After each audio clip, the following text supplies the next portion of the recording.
Hey, Nate here. I'm going to go over the basic setup for the Eclipse Light Engine. Once you got GameMaker open, I'm going to open a new project, blank. We'll call it Eclipse Setup. And there we go. And you could either have the asset from the marketplace or as a local package, depending on where you downloaded it. I have it on my desktop right now. So you import local package, and for this I'm just going to add the light engine. I'm not going to put the example in. The example has a whole setup for all the advanced stuff that you can do with the engine. So for now, just the light engine. I want to keep it real basic.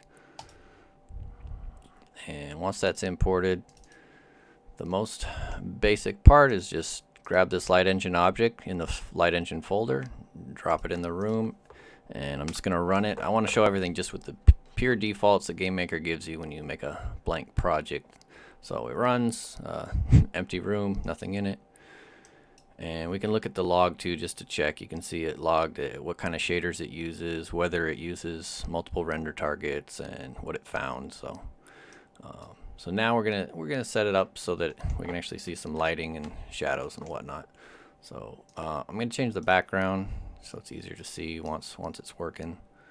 Just give it a brighter color, and I will clean up all this garbage, make something that makes a lot more sense. So create a scene folder with some sprites, and I'm not going to import any special sprites or any asset packages. I just want to show, like, from the ground up how easy it is to set up. So we'll call this just the ground, and I am colorblind, so if I pick a weird color, that's just how it's going to go. And just call this, I'm going to start with an asset layer, and then in another tutorial I'll use tile maps or something different, but for now assets just a lot quicker and simpler to set up. So that's going to be the ground. If I run it now, it's still going to be pretty dark. Yeah, you're not going to see anything because we need a light. So on the instances layer, I'll rename it to lighting, and we'll make a world layer. These are both instance layers. So the light engine is on the lighting. That's where we're going to place lights and all those objects. The lights themselves can be on any layer. They just go by position. Their depth doesn't really matter. The world itself is where we're going to place shadow objects, and the light engine itself comes with all these different types of shadow objects: static, dynamic. We'll just grab a static cube, square, and a light. I'll grab a point light and put it on the lighting layer, and I'll run it. And it's still pretty dark because the default settings for all the lights are pretty low. They have a pretty high range. So to configure the light, it automatically grabs the size of the sprite. You can drag it to shape it, or you can just type it in manually. So just to show, like, the default ways, when you resize it, that's going to give it a much bigger radius. As you can see, there we go. It's got some lighting. For a point light, I usually prefer to type it in. That way we don't have a big object in the middle of the room. So yeah. So there's all the configurable variables are the same on all light types. They're all basically just prefabs. So when they hit the shader, they all do the same things.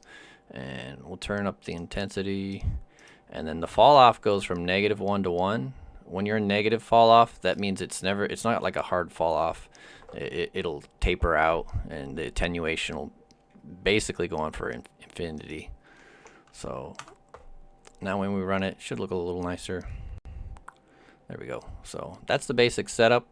As far as light colors go, right here it just uses the color, the image blend of the object itself. And so let's make it blue, so I can see blue better as someone that's really colorblind.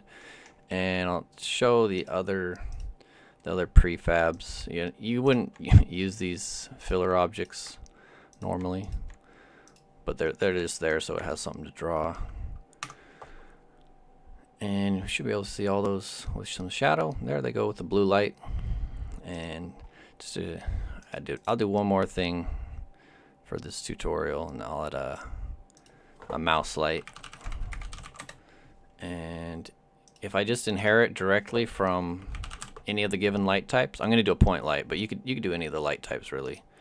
Just inherit from that, and in the step event, we're going to have it follow the mouse. And I'm going to set the light, give it some size.